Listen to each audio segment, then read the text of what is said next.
बिस्मिल्लाहिर्रहमानिर्रहीम। अस्सलाम वालेकुम ख़वातीन व हज़रात। इस वक्त पाकिस्तान की सोसाइटी में एक और इंतशार पैदा करने की कोशिश की जा रही है और वो कुछ नादीदा क़ुव्वतों की तरफ से बड़ी एनर्जी इन्वेस्ट करके एक ट्रेंड बनाया गया है मोहम्मद बिन कासिम और राजा दाहिर की बहस और डिबेट के मुतल्लिक़। वो कि ये एक तयशुदा बात है और इसको इतना ज़रूरी भी नहीं समझना चाहिए कि इसको हम अपना सोशल मीडिया ट्रेंड बनाएं और उसको इतनी अहमियत दें, लेकिन ये चीज़ें हमारे चाहते न चाहते भी अहमियत इख्तियार कर जाती हैं।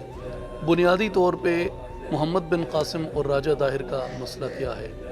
मसला आपको ये, अगर कायद आज़म मोहम्मद अली जिन्ना की स्टेटमेंट्स आपने पढ़ी हों जो उन्होंने ख़ास तौर पे लाहौर के मशहूर इजलास 1940 मार्च में जो उन्होंने दी, उसमें उन्होंने कहा था कि हम एक कौम नहीं, हम दो कौमें हैं। एक कौम का हीरो दूसरी कौम का विलन है और दूसरी कौम का हीरो पहली कौम का विलन होता है। तो ये वही बात है, मोहम्मद बिन कासिम मुसलमानों का हीरो है और राजा दाहिर जो यहाँ के उससे पहले मकामी आबादी थी उनका हीरो था। तो इस तरह का जब भी कोई इशू उठता है, मुझे कायद आज़म मोहम्मद अली जिन्ना याद आते हैं और मुझे एक बार फिर इस बात पे यकीन कामिल हो जाता है कि दो कौमी नज़रिया एक ज़िंदा हकीकत है। दूसरी बात ये कि इसके पीछे जो तसव्वुर है वो वही वेस्टर्न कॉन्सेप्ट ऑफ नेशनलिज़म है और जो यहाँ पे इंडियन नेशनलिज़म का बड़ा नारा लगा, इस सब के पीछे भी आपको तकरीबन वही नज़र आता है। खैर 47 में जिस वक़्त पाकिस्तान बना तो हमने इस नज़रिए को शिकस्त दी कि इंडियन नेशनलिज़म नाम की कोई चीज़ मौजूद नहीं है। हिंदुस्तान एक साम्राज्य वहदत का नाम है। जब कोई अशोक आता है, जब कोई अलेक्जेंडर द ग्रेट आता है, जब कोई गज़नवी आता है, जब कोई बाबर आता है, तो वो अपनी शमशीर की कुव्वत पे इन प्याले के टूटे हुए मुख्तलिफ़ हिस्सों को जमा करके प्याला इकट्ठा कर लेता है। लेकिन जब वो यहाँ से चला जाता है तो ये हिंदुस्तान एक फितरती प्याला है ही नहीं, ये मुख्तलिफ़ टुकड़ों का नाम है। वो टुकड़े फिर बढ़ जाते हैं और इसमें हम एक ज़िंदा कौम की हैसियत से मौजूद हैं और हम इंडियन नहीं हैं। हमारी शनाख्त रंग और नस्ल पे नहीं है, हमारी शनाख्त न ज़ुबान पे है, न जोग्राफ़िए पे है, न कलर ऑफ स्किन पे है, ना वो किसी और रंग और नस्ल के ऊपर है। हमारी शनाख्त ला इलाहा इल्लल्लाहु मुहम्मदुर रसूलुल्लाह के ऊपर है। मैं न हिंदी हूँ, न अजमी हूँ, न अरबी हूँ, न तुर्की हूँ, न ईरानी हूँ, न अफ्रीकी हूँ। मैं मुसलमान हूँ और मेरी शनाख्त ला इलाहा इल्लल्लाहु मुहम्मदुर रसूलुल्लाह है। और दुनिया भर के मुसलमानों की यही शनाख्त है। जो अल्लामा इकबाल ने कहा था कि जो ताल्लुक़ फ्रांसीसी को फ्रांस से है, जर्मन को जर्मनी से है, इंग्लिश को इंग्लिस्तान से है, डच को हॉलैंड से है, अमेरिकन को अमेरिका से है, वही ताल्लुक़ मुसलमान को इस्लाम के साथ है। हम फ़र्जंदाने इस्लाम हैं। जहाँ तक राजा दाहिर का ताल्लुक़ है तो आप सभी ये जानते हैं कि हिंदुस्तान में हम तकरीबन 13 साढ़े 13 सदियों से मौजूद हैं और इन 13 साढ़े 13 सदियों में कभी भी राजा दाहिर को हमने अपना हीरो नहीं माना। हमारा हीरो मोहम्मद बिन कासिम था, है और रहेगा। अब आए इस बात के ऊपर, एक बड़ी कॉम्प्लिकेटेड सी बात है, उसको समझना बहुत ज़रूरी है कि ये राजा दाहिर टाइप जो अपने हीरो तराश लेते हैं, ये कोई हीरो शीरो हैं ही नहीं। और सच्ची बात ये है कि हिंदुस्तान के जितने बड़े हीरो हैं जिनको इंडियन हीरो कहा जाता है, उनके आप जब भी हिस्ट्री में झांकेंगे आपको कोई भी इंडियन हीरो उस वक़्त बड़ा नज़र आएगा जब वो इंडियन वर्सेस इंडियन खड़ा था। मिसाल के तौर पे Chandragupta Maurya, Indian versus Indian, Ashok, Indian versus Indian. उससे पहले भी जितनी इनकी यहाँ पे मिथोलॉजी क्रिएट होती रही, जंगें यहाँ पे होती रही इनकी, वो इंडियन वर्सेस इंडियन की आपको सारी बड़ी तारीख़ मिलती है। लेकिन इंडिया से बाहर जब भी कभी भी कोई भी आया है, वो जहाँ तक जाना चाहा वहाँ तक गया, जितना अरसा यहाँ पे रहना चाहा उतना अरसा यहाँ पे रहा, جتنی نسلوں کو حکمران بنانا چاہا اتنی نسلیں ان کی حکمران رہیں۔ یہاں کی جو دفاعی قوت ہے وہ ہمیشہ ریت کی دیوار ثابت ہوئی ہے، باہر سے آنے والے کو یہاں کے لوگ کبھی نہیں روک سکے۔ یہ تبھی ہیرو ہیں جب تک یہ آپس میں لڑ رہے ہیں، لیکن جب باہر سے کوئی آتا ہے تو ان کے ہیرو، یہاں کے مقامی ہیرو، وہ ہوا میں اڑ جاتے ہیں، آپ کو ان کا وجود نظر نہیں آتا۔ مثال کے طور پہ بابر کو کس نے روکا؟ غزنوی کو کس نے روکا؟ جہاں سے اترا، جہاں تک اس نے جانا چاہا وہ گیا۔ سکندر اعظم کو کس نے روکا؟ تو جو آدمی بھی یہاں پہ داخل ہوا ہے وہ اپنی مرضی سے آیا ہے اور اپنی مرضی سے گیا ہے۔ لیکن مجھے یہاں پہ یہ اعتراف بھی کرنا ہے کہ یہاں پہ بہت ساری خوبیاں بھی تھیں۔ میتھمیٹکس کا یہاں پہ بہت بڑا اجرا ہوا، میتھمیٹکس کی یہاں پہ تشکیل ہوئی۔ اس کے علاوہ بہت سے فلسفے یہاں پہ جنم لیتے رہے یہاں پہ۔ اور اگر آپ یہاں کی ٹوپوگرافی کو دیکھیں، یہاں کے معدنی وسائل کو دیکھیں، یہاں کی وادیوں کو دیکھیں، دریاؤں کو دیکھیں، خوبصورتی کو دیکھیں، خزانوں کو دیکھیں، یہاں کی ایک شاعرانہ آب و ہوا کو دیکھیں، آب و ہوا کی نغمگی کو دیکھیں، تو یقیناً اس میں کوئی شک نہیں ہے کہ دنیا کے چند خوبصورت ترین خطوں میں سے ایک یہ خطہ ہے، اور دنیا کے بہت اچھے عقل مند دماغ پروڈیوس کرنے والا یہ ایک خطہ ہے۔ لیکن یہ بھی تاریخ ہے کہ چاہے کوئی 17 سالہ سپہ سالار ہی کیوں نہ ہو، اگر وہ اس کے کسی ساحل پہ اتر آئے تو اس کو کوئی روکنے کی جسارت نہیں کر سکا۔ محمد بن قاسم کیوں آیا؟ یہ آپ اگر جواب جاننا چاہتے ہیں تو البلازری کی فتوح البلدان پڑھ لیں۔ عربی کے اندر پاکستان اور اس کی تحریک پاکستان سے بہت پہلے لکھی ہوئی کتاب ہے، آپ کو معلوم ہو جائے گا۔ اس کے اندر یہ واقعہ سارا تفصیل کے ساتھ لکھا ہوا ہے کہ کس طرح مسلمانوں کا قافلہ یرغمال بنا لیا گیا اور کس طرح انہوں نے اپنی مدد کے لیے عربوں کو خطوط لکھے اور وہاں سے لوگ آئے۔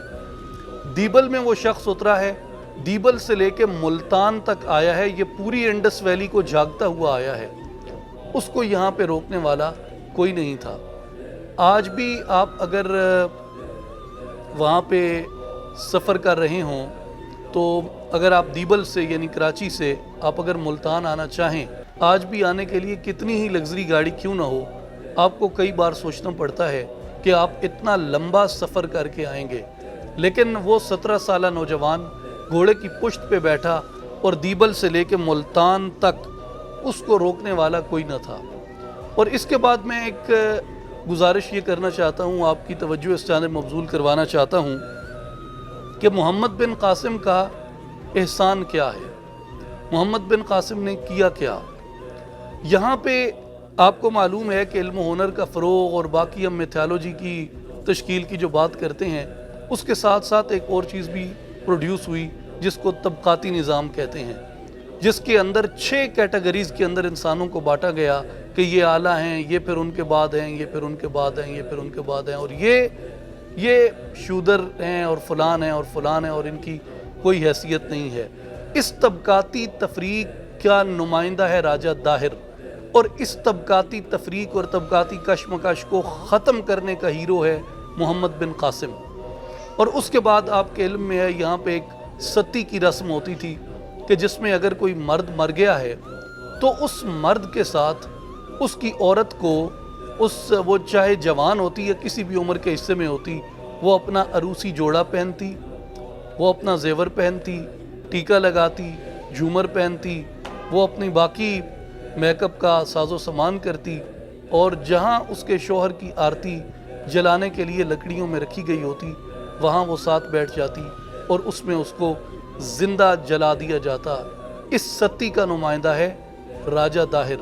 اور آج بھی ہر وہ ہندو عورت جو اپنے شوہر کے ساتھ نہیں جلائی جاتی، اس کا ہیرو محمد بن قاسم ہے، اس لیے کہ ستی کی اس رسم کو ختم کرنے کا آغاز محمد بن قاسم کی آمد کے ساتھ ہوتا ہے، اور پھر یہاں کے بعد کے مسلمان حکمرانوں نے اس کو عملاً ختم کر دیا۔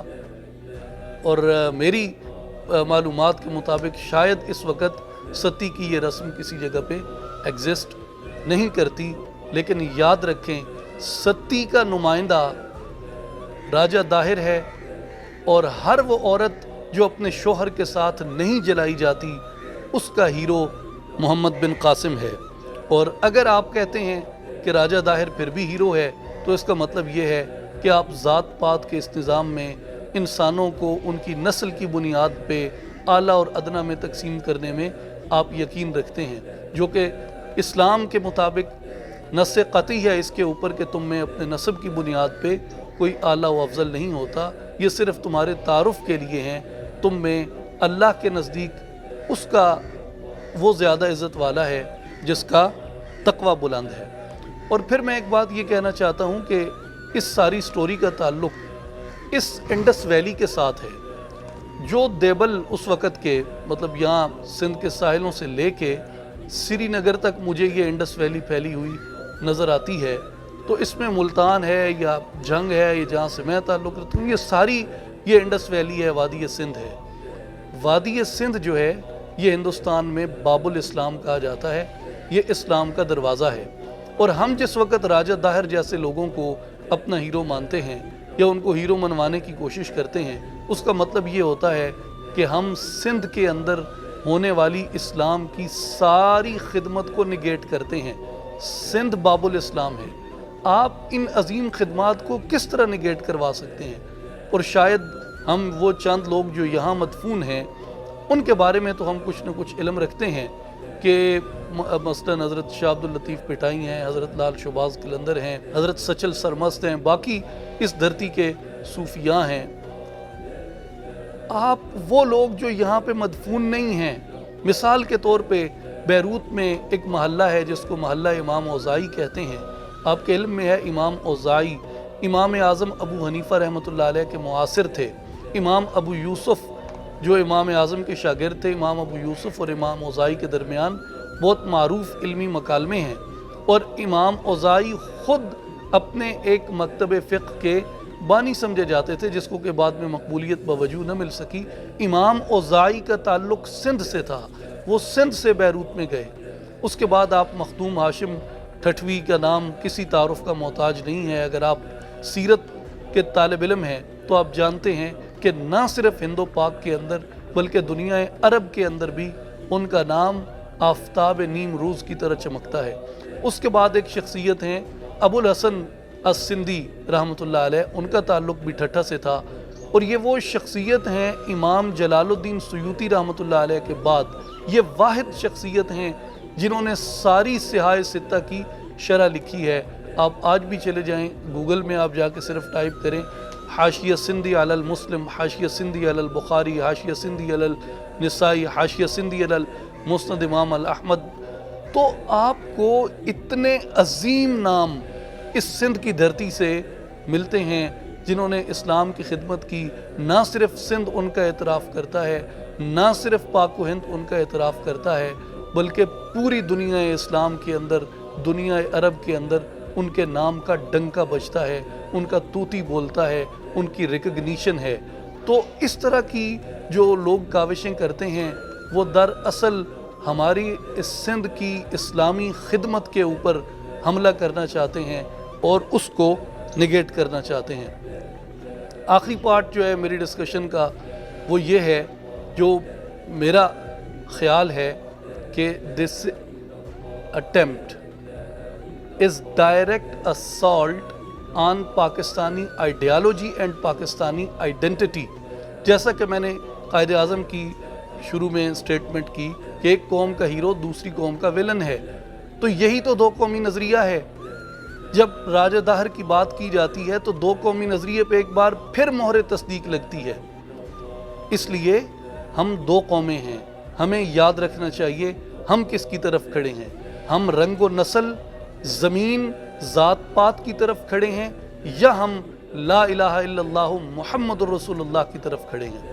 और उसके बाद आप पाकिस्तान के कौमी इदारों की तश्कील देखें।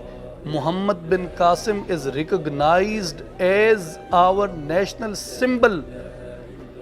When I visit and I can see कि पाकिस्तान की जो अफवाज हैं, जो हमारी नेशनल यूनिटी का सिंबल हैं, ان کے کیڈٹس کی جب ٹریننگ ہوتی ہے تو ان کی کمپنیز جو ہیں اکیڈمی کے اندر طارق، عبیدہ، حمزہ، خالد، ٹیپو، بابر، اورنگزیب، غزنوی، صلاح الدین اور قاسم، کتنے 3 سٹار کتنے 4 سٹار ایسے ہیں ہماری افواج کے جو قاسم کمپنی سے تعلق رکھتے ہیں۔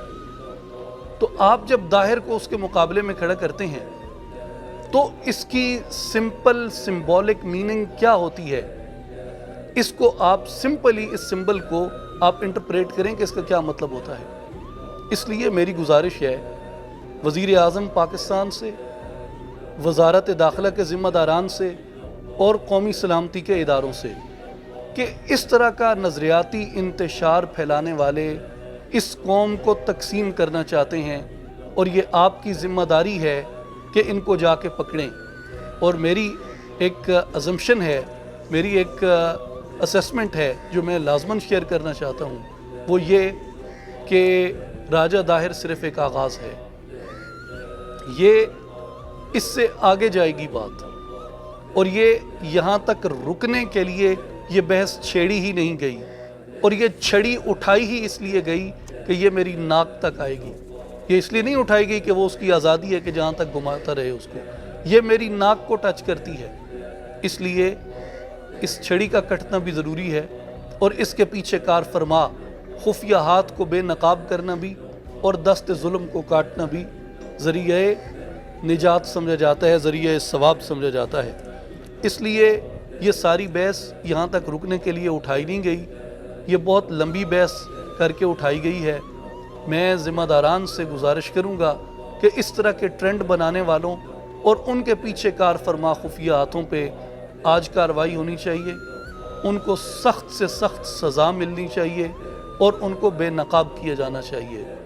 پاکستان ٹیپو سلطان کی تحریک کا تسلسل ہے، سلطان اورنگزیب عالمگیر کی تحریک کا تسلسل ہے، ظہیر الدین بابر اور رانا سانگا کی جنگ کا تسلسل ہے، پاکستان سلطان محمود غزنوی کا تسلسل ہے، اور پاکستان محمد بن قاسم کا تسلسل ہے۔ اور محمد علی جناح نے جو کہا تھا کہ پاکستان تو اسی دن مارز وجود میں آ گیا تھا جس دن یہاں پہلا شخص مسلمان ہوا تھا۔ تو جو دیبل سے ملتان تک ہمارا سالار اسلام کی خدمت کرتا ہوا آیا ہے، لوگ شہادتیں دیتے آئے ہیں، ذات پات کی غلامی سے، ستی کی غلامی سے اس دھرتی کی بیٹیاں اور خواتین آزادی پاتی آئی ہیں، ان کو نگیٹ کرنے کی اجازت نہیں دی جانی چاہیے۔ یہ ہمارا مطالبہ ہے اور یہ پوری قوم کا مطالبہ ہے۔